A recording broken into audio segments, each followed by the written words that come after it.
Guys, welcome back to my channel. तो आज है लेक्चर नंबर 13 इस चैप्टर का। आज हम क्या पढ़ने वाले हैं? जेस्टेशन के बारे में। जेस्टेशन के बारे में सबसे पहले आप जानो कि जेस्टेशन का मतलब क्या होता है। जेस्टेशन का मतलब होता है एम्ब्रॉयनिक डेवलपमेंट। ठीक है, ह्यूमंस के केस में ये जो पीरियड होता है 9 मंथ्स का होता है। कितने मंथ्स का होता है? 9 मंथ्स का होता है जेस्टेशन का पीरियड। अब देखिए एनसीईआरटी में किस तरीके से दे रखे हैं, आपको टाइम लाइन्स दे रखी है और बेबी में क्या क्या डिफरेंसेस देखने के लिए मिलते हैं, क्या क्या चीज़ बन जाती है, सिर्फ उसको आपको डायरेक्ट रखना है। देखिए सबसे पहले आप लिखिए फर्स्ट मंथ में क्या क्या चीज़ें बन जाती हैं। फर्स्ट मंथ में सबसे ज़्यादा important organ heart is form. Heart is form, ठीक है बेबी, क्योंकि हार्ट के बिना तो जिंदा रह ही नहीं सकता ना। तो फर्स्ट मंथ जब होता है, जब बेबी का फर्स्ट मंथ है, तो उसमें वो आफ्टर इम्प्लांटेशन तो उसमें हार्ट फॉर्म हो जाता है। आप चाहे तो स्कोप के थ्रू आप हार्ट बीट सुन सकते हो। ठीक है, फर्स्ट टाइम आपको पता चल जाएगा।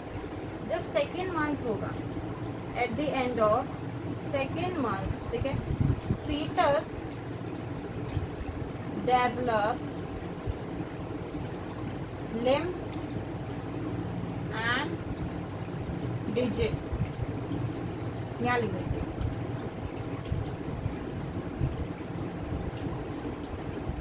लिम्स एंड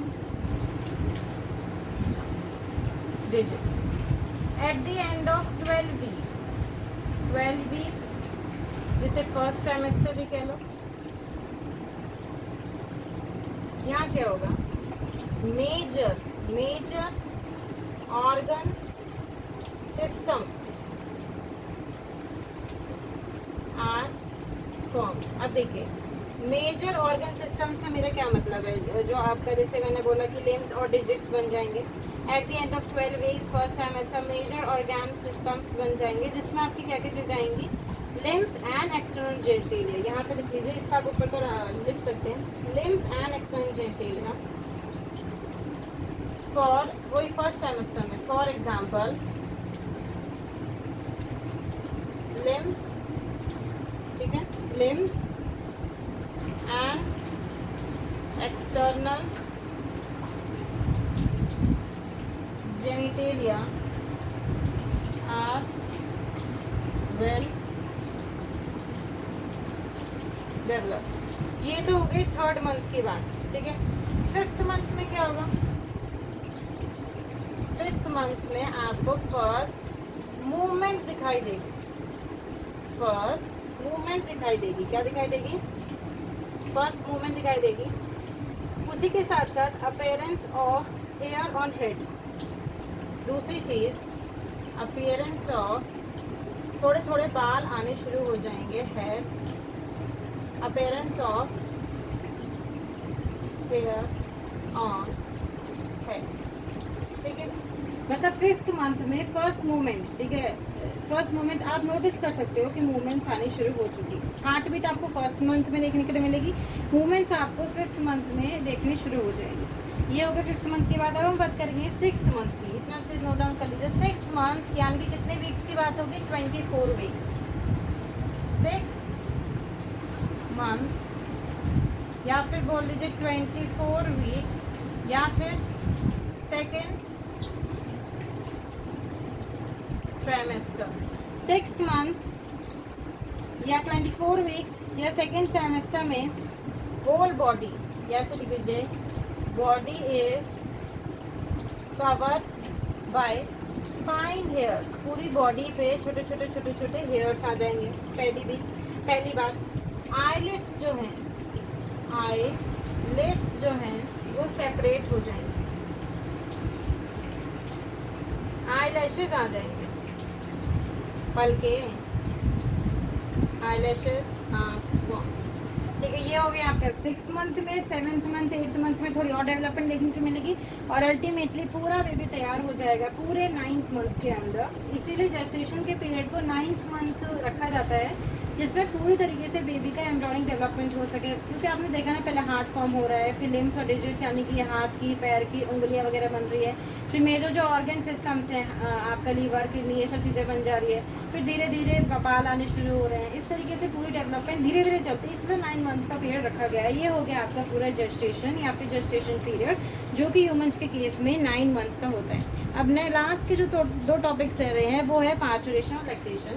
तो अब हम उनकी बात करते हैं कि पार्चुरेशन और लैक्टेशन के अंदर आपको क्या क्या चीज़ें देखने के लिए मिलती है। देखिए, मैंने पूरा आपको ऑर्डर समझाया था कि सबसे पहले gametogenesis, insemination, fertilization, implantation, gestation, lactation, parturition.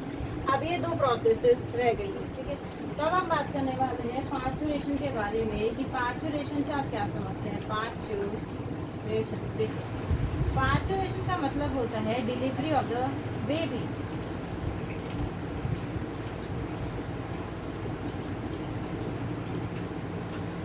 Delivery of baby, delivery of baby को ही हम पार्चुरेशन कहते हैं। देखिए, ये पूरा स्टेप है, आपको स्टेप वाइज ही लर्न करना है, ठीक है। पार्चुरेशन के बारे में देखिए, सबसे पहले आपको क्या होगा, आपको क्या देखने के लिए मिलेगा। तो सबसे पहले आपको देखिए, मैंने जेस्टेशन पीरियड हो गया। आप देखिए, पूरी तरीके से बेबी जो है तैयार हो चुका है। अब पार्चुरेशन की प्रोसेस का शुरुआत होना चाहिए। सबसे पहली बात, पार्चुरेशन आप लिखिए कि पार्चुरेशन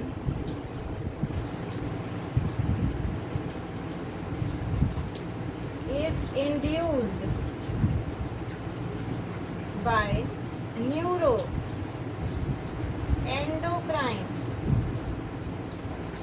mechanism। ये इम्पोर्टेंट है। by neuroendocrine mechanism।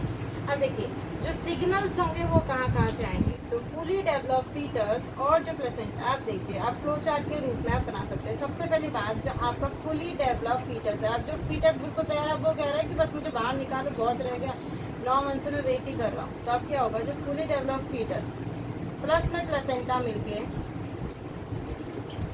Fully develop foetus plus में प्लेसेंटा, ये दोनों क्या करेंगे, ये दोनों एक साथ मिल जाएंगे और फिर क्या करेंगे, काम शुरू करेंगे कि भाई अब हमें यहाँ से निकलना है। अब वो क्या करेंगे, माइल्ड यूट्राइन कॉन्ट्रैक्शंस, माइल्ड या बहुत धीरे धीरे यूट्राइन कॉन्ट्रैक्शंस करेंगे, बहुत हल्की हल्की यूट्राइन कॉन्ट्रैक्शंस करवाएंगे। कौन सी लेयर में, मैंने आपको बताया था, मायोमेट्रियम में।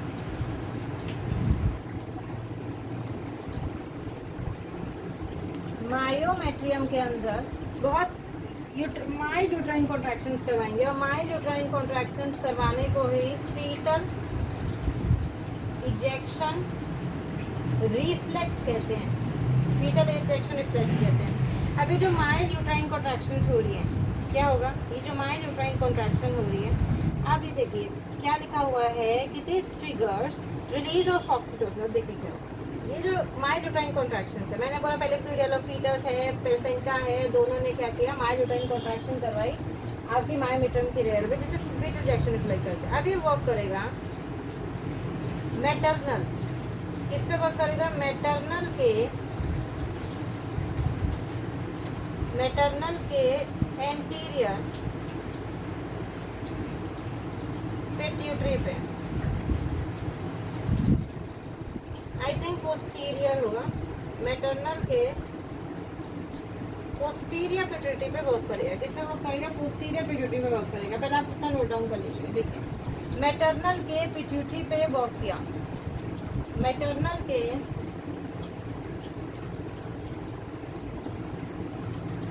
पिट्यूटरी पे वर्क किया। मैटरनल के पिट्यूटरी पे अगर वर्क करेगा तो वो रिलीज करेगा ऑक्सीटोसिन। ये ऑक्सीटोसिन जाके वर्क करेगा, मतलब इस ऑक्सीटोसिन का काम है स्ट्रॉन्ग यूट्राइन कॉन्ट्रैक्शन करवाना।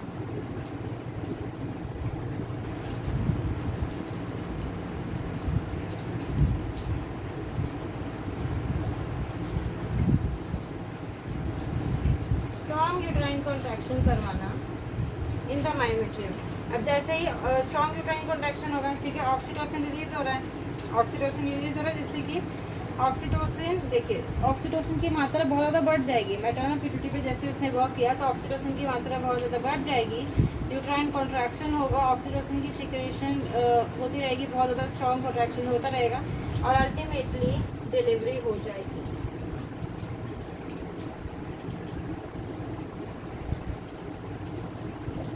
ठीक है, अल्टीमेटली डिलीवरी हो जाएगी। किसके थ्रू होगी? बर्थ कैनाल के through.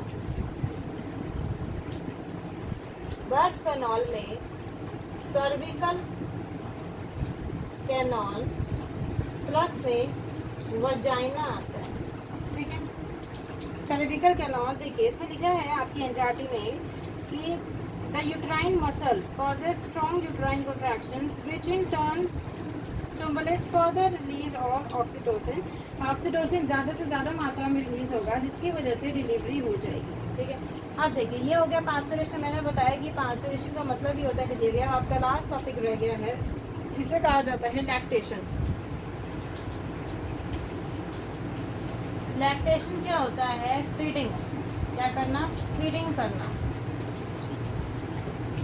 To newborn baby. Newborn baby. अब देखिए क्या होता है, इनिशियल डेज में मदर मिल्क दिया जाता है। मदर मिल्क में इनिशियल डेज में कोलेस्ट्रम होता है। वो कोलेस्ट्रम क्या है? येलोइश फ्लूइड होता है। येलोइश फ्लूइड होता है जिसमें भर के भरपूर मात्रा में IgA एंटीबॉडी होती है which is very essential baby के लिए। इस पर डॉक्टर रिकमेंड करते हैं कि लैक्टेशन देनी चाहिए। ठीक है, ब्रेस्ट फीडिंग देनी चाहिए टू द न्यूबॉर्न बेबी। ठीक है, टू द न्यूबॉर्न बेबी, क्योंकि इसमें क्या पाया जाता है? इनिशियल डेज ऑफ लैक्टेशन में कोलेस्ट्रम पाया जाता है जो कि एक येलोविश फ्लूइड है। उसमें भरपूर मात्रा में IgA एंटीबॉडी होती है जो कि आपको क्या करेगा, जो न्यूबॉर्न बेबी होगा उसको बहुत सारी बीमारियों से बचाएगा। इसीलिए डॉक्टर्स रिकमेंड करते हैं कि आपको बेबी को ब्रेस्ट फीड करना चाहिए, जिसकी वजह से उसकी अच्छे से ग्रोथ हो चुके हैं। ठीक है, उसके अंदर उसकी एंटीबॉडीज़ प्रेजेंट है, उस मिल्क के अंदर एंटीबॉडीज़ प्रेजेंट है जिससे क्या होगा, वो उसे ज़्यादा डिसीज़ नहीं लगेंगी जो उसके लिए अच्छा है। ठीक है, तो यह आपका लास्ट टॉपिक था लैक्टेशन वाला। आई होप आपको ये पूरा चैप्टर अच्छे समझ में आएगा। ये लैक्टेशन बहुत बस आपको लैक्टेशन में ज़्यादा कुछ नहीं आएगा। कोलेस्ट्रॉल के बारे में पूछते हैं, येलोइश फ्लूइड होता है, IgA एंटीबॉडी पाई जाती है। इन सब चीज़ों के बारे में मैंने आपको बहुत अच्छे से इस चैप्टर को पढ़ाने की कोशिश की। जितने भी डायग्राम्स हो गए उनको आप दो से तीन बार बना के देख लीजिएगा, आपको बहुत अच्छे से समझ में आएगा। इसके दो टॉपिक्स बहुत ज़्यादा इंपॉर्टेंट है, जो मेंस्ट्रुअल साइकिल्स वाला और जो लास्ट के टॉपिक है पार्चुरेशन लैक्टेशन, उसमें से क्वेश्चंस जरूर आते हैं। तब हम मिलेंगे आपको नेक्स्ट चैप्टर में। प्रोबेबली हम देखते हैं कौन सा चैप्टर करवाएंगे, तो नेक्स्ट चैप्टर में मिलेंगे। सब्सक्राइब करिए, शेयर करिए, ज़्यादा से ज़्यादा लोगों को इस चैनल के बारे में बताइए कि यहाँ पर अच्छे से आपको NCERT लाइन बाय लाइन पढ़ाया जा रहा है। Thank you.